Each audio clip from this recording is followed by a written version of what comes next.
let's talk about retirement planning.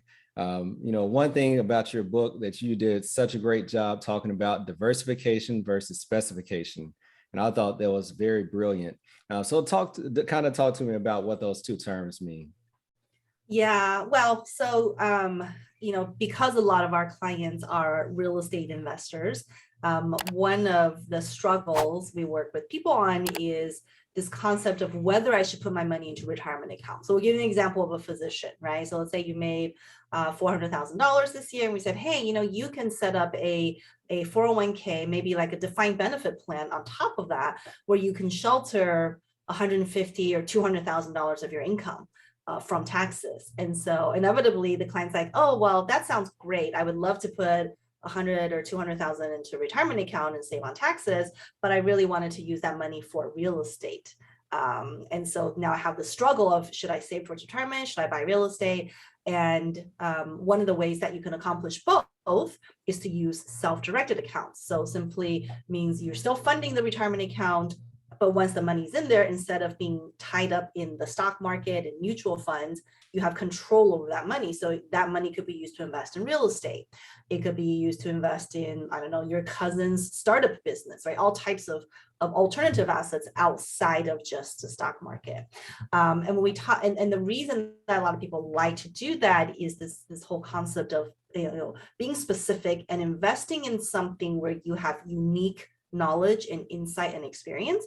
So if you or I are not well versed in Tesla or what Apple is doing, but we really understand real estate, then of course it makes more sense for us to put our retirement money in real estate. Or if you're a medical professional, someone is inventing something, some kind of pain management device, you're like, hey, I would like to invest my retirement money in that because I know that's going to take off. And so that's what we talk about in the book in terms of investing in what you know best.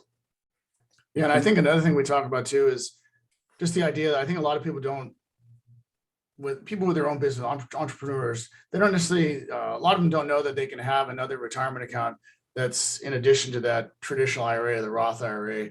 Maybe they have a W-2 job and they've got a side business, kind of they're starting up their own business. They can have their own retirement account in that's on top of the 401k at their own job. So there's a lot of ways to layer on top of things for those service professionals that can, kind of supercharge their retirement and take advantage of, a lot of it that's available to them. And speak to why, I know personally, I brought it up talking to financial planners. Hey, what about self-directed 401k? And it's usually, I don't really know. Maybe ask somebody else. Why might that be the answer? Number one, other than not having knowledge about it, which a lot of people probably still don't. But speak to that. Yeah, it's really interesting because self-directed investing, self-directed 401k or IRA is the same as any regular 401k and IRA.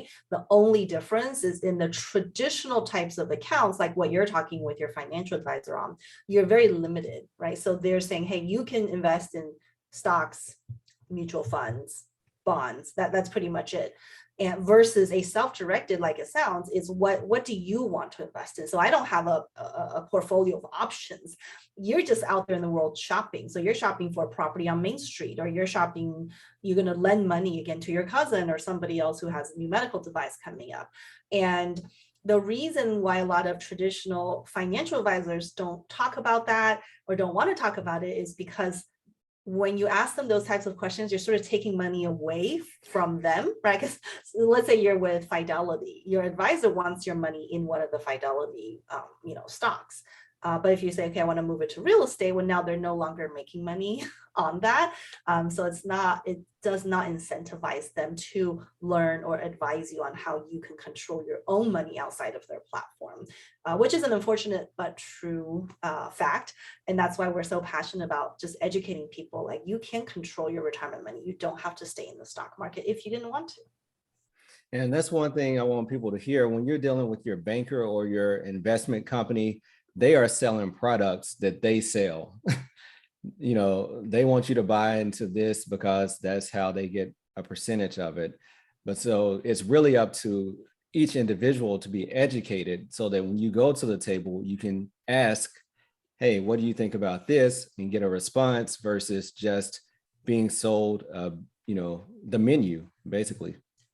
And I think that goes back to what you were talking about earlier, right? Is just developing those relationships so that you can have that conversation that may be uncomfortable to some people because, hey, I'm suggesting something as financial advisor. I know they're not going to, you know, quote unquote like, but if you've got that relationship where they're going to be honest with you, they can give you their honest feedback that is outside of the fact that they're going to, you know, lose commissions or whatever it is, right?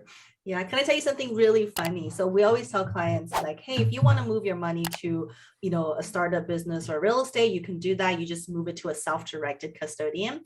A lot of times they'll come back and say, oh, my guy at Fidelity said they do self-directed. So I can leave my money there and do self-directed. But when they say self-directed, what they're really saying is you can choose from, again, my portfolio of Yeah, stocks. you can direct your money from this into one of From this our hand to 10 this hand. accounts. Right. So you can choose either Apple or Tesla, or but you can choose. I said, no, that's the true self-directed is where you're out there in the world shopping. You know, you're not looking at portfolio of stuff.